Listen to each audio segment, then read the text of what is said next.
মা হওয়ার জার্নিটা কিন্তু এত বেশিও সহজ ছিল না, কিন্তু যখন বাচ্চার মায়াবী মুখটা দেখেছি তখন যেন নিমেষেই দুঃখ কষ্ট সব শেষ হয়ে গিয়েছিল। একটা বাচ্চা জন্মের সাথে সাথে কিন্তু অনেকগুলো সম্পর্ক নিয়ে আসে, কিন্তু সবচেয়ে দামি আর মূল্যবান আর নারীর পূর্ণতা হয় কিন্তু এই মা হওয়ার সাথে সাথে। আসসালামু আলাইকুম, সবাই কেমন আছেন? আশা করি যে যেখানে আছেন আল্লাহর রহমতে ভালো আছেন। আমিও ভালো আছি আলহামদুলিল্লাহ। সবাইকে স্বাগতম জানাচ্ছি মার্জিস মম কিচেন অ্যান্ড ব্লগে। আজকে কিন্তু আমার রাজকন্যার জন্মদিন, তো রাত 12টার বাজার ওয়েট করছিলাম। যখনই 12:01 বাজে তখনই কিন্তু ওকে নিয়ে আসে এখানে। যদিও তেমন কিছু করতে পারিনি, যতটুকু পসিবল হয়েছে কিছুটা বেলুন ফুটিয়েছি আর ছোট্ট একটা কেক এনে ওকে সারপ্রাইজ দিয়েছি। আর ওকে কিন্তু ঘুমাতে দেয়নি, বিভিন্ন বাহানা দিয়ে কিন্তু বসে রেখেছিলাম, তারপরেও বুঝতে পারেনি। পাশের রুমেই যে আমি বেলুন ফুটাচ্ছিলাম আর একটু ডেকোরেশন করার চেষ্টা করেছি। আর ফ্রিজে যে কেকটা ছিল সেটাও কিন্তু ফ্রিজে খুলেও বুঝতে পারেনি। তো অনেকটা সারপ্রাইজ হয়েছে আর অনেক খুশি হয়েছে। বাচ্চার হাসিটা কিন্তু সবচেয়ে মূল্যবান যে কোনো মা বাবার কাছে, আর এই হাসিটার জন্যই তো এত কিছু করা। ঘরে কোনো ক্যান্ডেল ছিল না, তারপর মার্জান বলে আমার কাছে একটা আছে, সেটাই নিয়ে এসেছে। ওইটা দিয়ে কিন্তু আমরা কাজটা সেরেছি। আর এখানেও মার্জান বাবা বেলুনগুলো ফুটাচ্ছিল, তো ওইটার জন্য একটু ভয় কান ধরে ফেলে। ও অনেক বেশি খুশি হয়েছে, আর এই খুশির জন্যই তো এত কিছু। আমরা ওকে সারপ্রাইজ বার্থডে উইশ করার পরেও কিন্তু ওর আশা ছিল যে সবাই ওকে রাত 12টার দিকে ফোন দিয়ে উইশ করবে, কিন্তু অনেকেই ভেবেছে, যেমন আমার বোনই ভেবেছিল যে ও ঘুমিয়ে গিয়েছে যেহেতু স্কুল আছে তাই ফোন দেয়নি, কিন্তু এতে কিন্তু ওর অনেক বেশি মন খারাপ হয়েছে।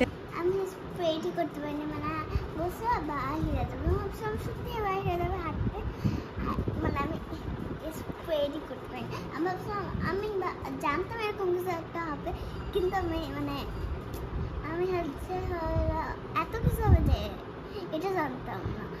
কিন্তু এটা পুরো আমার মাথা নষ্ট, আমি কিছু বলতে পারতেছি না। I am so happy. সকালবেলা স্কুলে যাওয়ার সময় ওকে বেশ কিছু চকলেট দিয়ে দিই, যাতে করে ওর সব ফ্রেন্ডকে দিতে পারে ওর বার্থডে উপলক্ষে।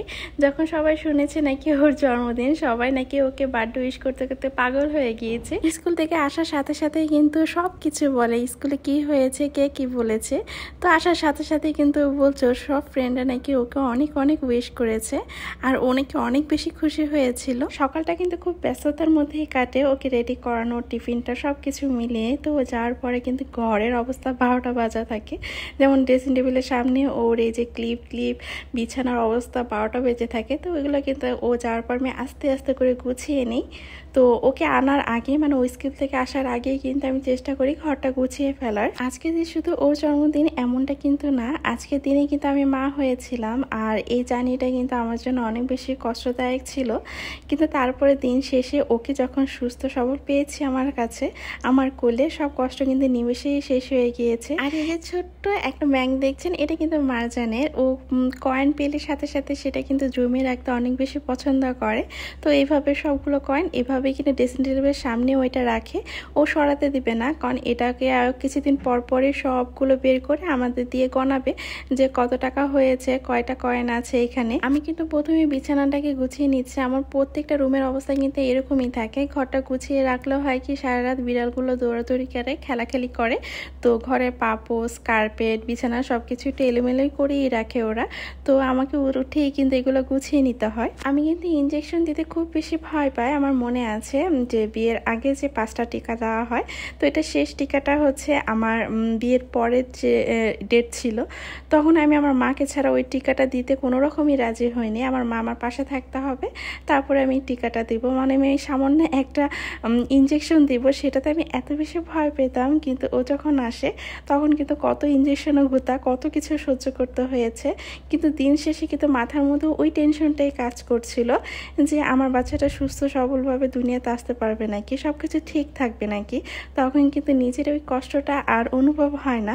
এটা কিন্তু সকল মায়ের ক্ষেত্রে হয়ে থাকে। আজকে দিনে কি করব সেটা কিন্তু কোনো কিছুই প্ল্যানিং করা ছিল না। তো মারজানকে বলছে ও কি চায়, তো বললো বাইরে যেতে চায়। যদিও চেয়েছিলাম এই দুপুরবেলা বাইরে যাব না, সন্ধ্যার পরে হয়তো ওকে নিয়ে একটু বের হব, কিন্তু না, ও নাকি দুপুরে খাবারটা বাইরে খাবে। অনেক চেষ্টা করেছি যে ওর পছন্দের জিনিস ঘরেই বানাবো, কিন্তু কোনো মতে ওকে রাজি করাতে পারিনি। তো আমিও জোর করিনি, হয়তো বা জোর করে রাজি করাতে পারতাম। ওর অনেক দিনই ইচ্ছা ছিল ওর জন্য যে আমি বোরখাটা অর্ডার করেছিলাম, মানে ও বোরখার জন্য অনেক বেশি পাগল হয়, যেহেতু আমি যেখানেই যাই সবসময় বোরখা পরে যাই। তো আমার দেখি কিন্তু ওরও অনেক শখ ছিল যে ও বোরখা পরবে। তো আমি একটা পেজে থেকে যখন একটা বোরখা অর্ডার দিই, তো কাস্টমাইজ করে কিন্তু সেম একটা বোরখা ওর জন্য অর্ডার করে নিই। তো সেটা অনেক পরার ইচ্ছা ছিল, কিন্তু গরমের মধ্যে পরাতে চাইনি। একবার হয়তো বা পরেছে অনেক দিন আগে, কিন্তু এরপরে কিন্তু আর পরা হয়নি। তো ভাবলাম যে আজকে ওকে খুশি করানো যাক, ওর পছন্দের এই বোরখাটা ওকে আজকে পরিয়ে তারপরে সারপ্রাইজ দিব। তো ওই বোরখাটা পরে কিন্তু অনেক বেশি খুশি হয়েছে।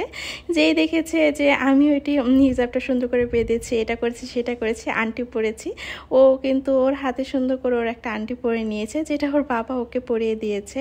আর এখানে এই যে ওর নানার সাথে কথা বলছিল, ওর নানা ওর সাথে দুষ্টামি করছিল ওর বার্থডে নিয়ে, যে স্বপ্নে দেখেছে আজকে নাকি বার্থডে, সত্যি নাকি বার্থডে আজকে।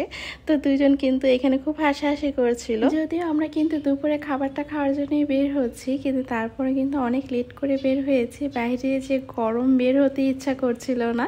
তারপর মাজানকে জিজ্ঞাসা করি কি খাবে আর কোথায় যাবে। তো ও কিন্তু বলেছিল যে পাস্তা খাবে, এই দুপুরবেলা খাবে। আমি বলেছি যে সন্ধ্যার সময় খেও না, কিন্তু ও এখনই খাবে। তো কি আর করার, তারপর ওকে নিয়ে গেলাম। ও যেখানে যেতে চেয়েছে আর যেটা খেতে চেয়েছে সবকিছু ওর জন্য অর্ডার করে দিয়েছি। মাটন কিন্তু হয়েছিল হচ্ছে রমজান মাসে। তো রমজান মাসের ফার্স্ট যে উইকটা ছিল, যে ফ্রাইডে, তখন কিন্তু হয়েছিল। তো সেক্ষেত্রে কিন্তু আমাদের অনেক প্রবলেম ফেস করতে হয়েছে, ডক্টর ছিল না, এটা সেটা আরও কত কিছু। আর সবচেয়ে মজার বিষয় হচ্ছে ও হয়েছে যখন টাইমটা জিজ্ঞাসা করা হয়েছে, তখন বলেছে ঠিক 12টা 1 মিনিট, মানে দুপুর 12টা 1 মিনিটে কিন্তু হয়েছে। টাইমটা কিন্তু অনেক বেশি সুন্দর ছিল। আরেকটা জিনিস যেটা ভাবলে এখন আমার প্রচুর পরিমাণে হাসি পায়, যখন ও হয় তখন কিন্তু ফার্স্ট আমাকে দেখানো হয়েছিল। তো আমাকে বলছিল যে আপনার মেয়ে হয়েছে, সেই ক্ষেত্রে কিন্তু আমার কোনো ফিলিংস কাজ করছিল না, আমি খুশি হইনি, ওনাকে কিছুই বলিনি।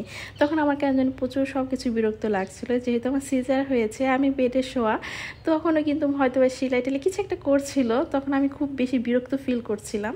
তো সেজন্যই নাকি আমার ভিতরে কোনো ফিলিংসই কাজ করছিল না।